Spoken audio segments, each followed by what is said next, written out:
Kabayan, Mercedes-Benz C300. Tanggalin natin yung taillight. Paano tanggalin yung taillight?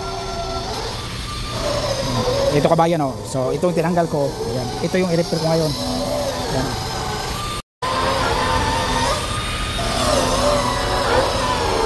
So paano tanggalin yung taillight? Ganito kabayan, oh. So mayroong tatlo pa rin yung kabayan, ha, tatlo.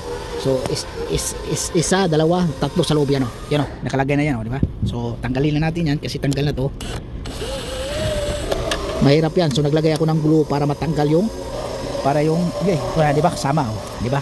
Importante ito sa kabayan kasi pag hindi walang ganito baka doon sa loob maiwan yung nut niya, yan, oh, sa pull kasi matindi talagang kakapit, oh.